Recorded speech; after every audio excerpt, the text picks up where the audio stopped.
Here is everything new that's been in 2023 so far, so let's get started.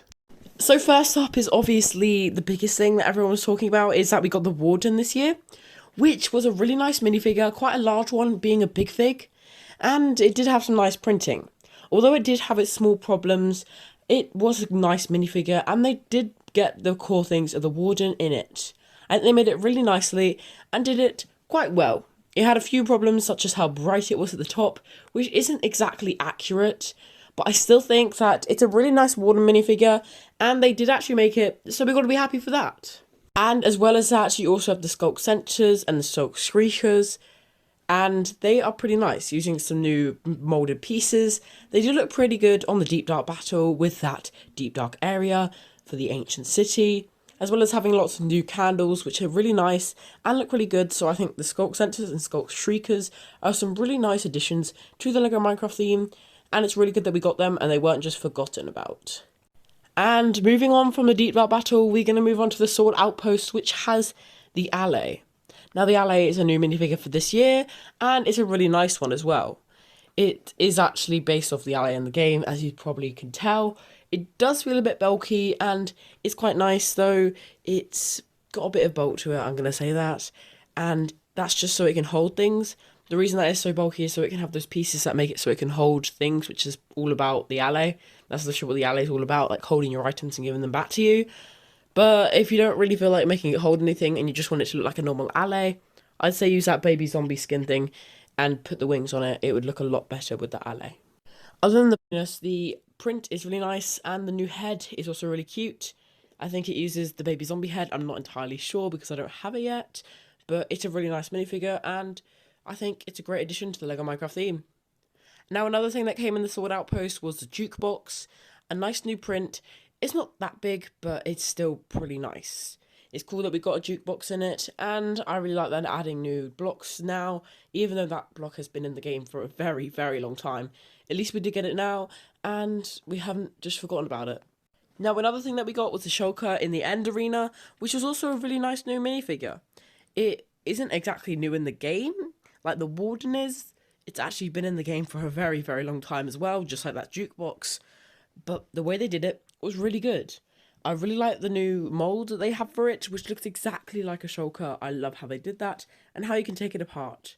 Although it can't exactly, like, open up properly, just because we don't really have levitation powers in LEGO, I still think it's a really nice minifigure and they did it really well. The printing for the face is amazing. The moulding is absolutely insane.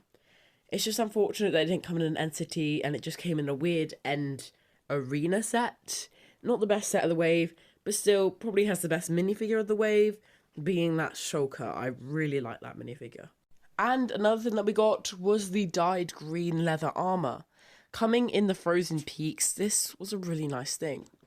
It was really detailed and kind of looked like emerald armor, which some people thought was speculating that it meant that emerald armor was coming into the game because LEGO is in close partnership with Mojang, and they might have said that, but I don't think that's actually happening. I just think it was dyed green leather armor because LEGO wouldn't leak something that big.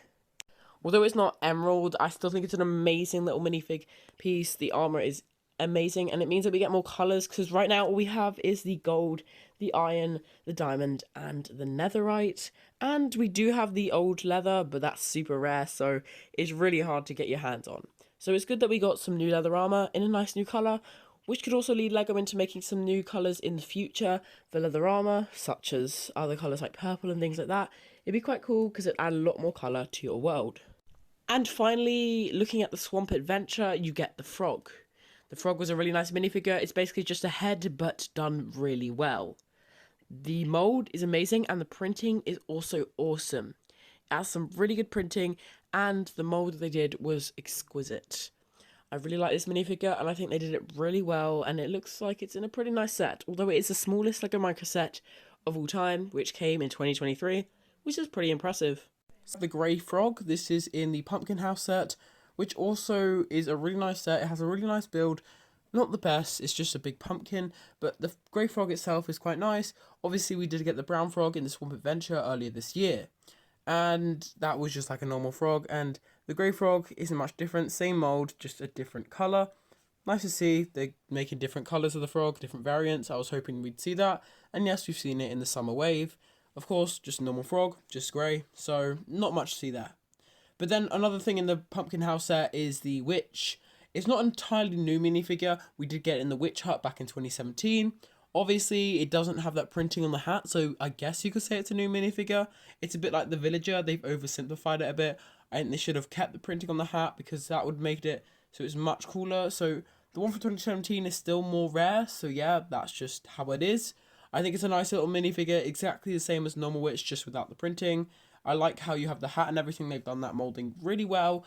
Just like in the first Witch Hut, great minifigure, great mold. I think it's great to see that they've put it in another set. I was really hoping we'd see that in the future, and we got it in this summer wave. And also we have a new cat, which comes in the Craft New box. I think it looks really nice. Well, it's nothing really that new. It's just a different variant of a cat. There's lots of different variants in this thing, and I think that it looks nice. It's just more printing, different stuff, you know. It's a bit like the frog. We've already had it before. We've had the same molds. It's just they've changed up the colours a bit. Not a new minifigure here, but quite an old one. This being the Charred Creeper. We did get this in the Modern Treehouse and the Mountain Cave, but this is the cheapest price it's ever been at around 90 quid. It was 100 quid in the Modern Treehouse, so we've got it at a little bit of a cheaper price. I think the Charged Creeper has always been a really great minifigure with that see-through blue head and all like the electric around it. I think it's been a great minifigure ever since the Mountain Cave. Used to be worth over like 80 quid sometimes, but of course it's been in later sets, so the value's just been going down because of it. But even though the value's gone down for those who have got the Mountain Cave, for those who haven't got the set, I think it's a great opportunity for them to get this really nice minifigure that LEGO did really well. Now, probably one of my favourites are the Axolotl House figures, being the new Axolotl variant, as well as just the normal ones that we've got in other sets. This being more of a lighter blue colour. I think it's a really nice Axolotl. I don't know how often it is in the game, but I think it's a great little minifigure. A nice colour. It's just like any other Axolotl, a bit like the frog and the cat. It's just different print. Great minifigure though. I've always loved the Axolotl minifigures. They did them so well, and the way they made them was super cute with the little eyes. So I really like that they're making the different variants of all of these different mobs, which is great to see in the 2023 wave.